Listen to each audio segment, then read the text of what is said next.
don't.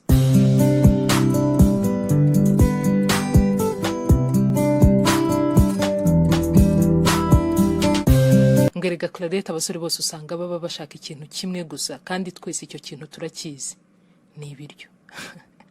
Just kidding. Sexual relations, right? Abagabo benshi usanga baba bagenzwa na sex gusa nta rukundo ruzima bafite. Let me tell you honey, haba umugabo mwiza, haba umubi, ukijijwe cyangwa se umupagani, pasteur, shehe, padiri, abo bose desire ya sex baba bayifite. Gushaka sex biri nomo ku bagabo bose, by nature niko bateye, kandi kerega sinikibazo. Ikibazo kiba gusa mu kukubeshya no kugukoresha kugira ngo akunda agere kuri iyo sex. Ngo no Claudette abaye ari sex gusa gushaka hose kuki atabikubwira ukabimenya mbere ukamwemerera cyangwa se ukamuhakanira.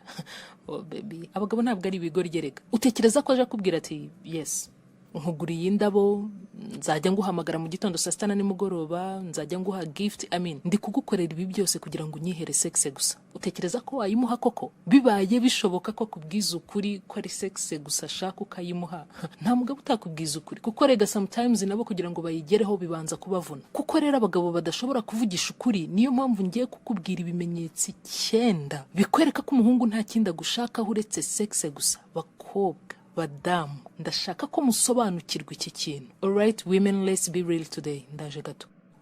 Yes, I'm back. Ibimenyetso 9 bikwereka ko uwo muhungu nta kinda ashaka uretse sex gusa. Number 1, he will constantly compliment you in a sexual manner. Umusore ugushakaho sex gusa aguha compliment ziganisha kuri sex nyine. Compliment sinzi Kinyarwanda cyiza nayivuga mariko ni hahandi anyerera muri DM yawe kuri Instagram, Facebook cyangwa sindi social media platform ukoresha ati hi sexy girl, wallahi nkunda ukuntu uteye. Mwahura ati babe nkunda iminwa yawe pe. Darling, don't entertain that nonsense. Amagambo nkayo ngayo ntukayiteho. Kandi nibizagutungure usanze abakobwa bashimishwa no kumva aya magambo ari babandi gusa badafite ikindi cyo gutanga uretse sex nyine, uretse umubiri we. Nta bitekerezo bizima, nta dreams, nta vision, nta purpose, nta kazi, Umukobwa w'umuhanga yakwishimira kumva umusore amubwira ngo wow, I like your brain.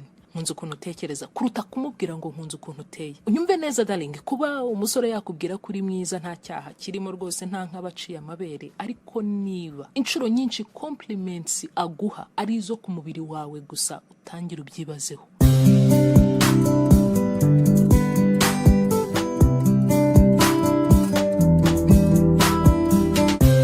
Number 2, he will constantly bring up sex in a conversation. Umusore ugushakaho sex gusa ntimushobora kugirana ikiganiro cy'isaha yose muri kumwe cyangwa se wenda over the phone, kuri telefone sex itajemo, because they don't know how to talk about anything else. Uretse sex gusa nyine nta kinda bakuziho, nta dreams zawe, na fakirite wiga muri kaminuza ashobora kuba atayizi. Ibintu bikwerekeyeho ububona nyine ntacyo bimubwiye cyane. Ashobora kwibagirwa umunsi ukomeye ufiteho presentation ku kazi, ariko wamubwira ko uramusura agahera mu gitondo akubaza aho ugeze. Ikintu kintangaza rero ku bakobwa ni iki: umuganiriza ibindi bitarimo sex ukabona ntabyitayeho, ariko we yakuzana mu biganiro bya sex. Ngo baby wambaye iki? Inze twogane se? Hasi wambaye karisisite. Wowe ukamwemerera icyo kiganiro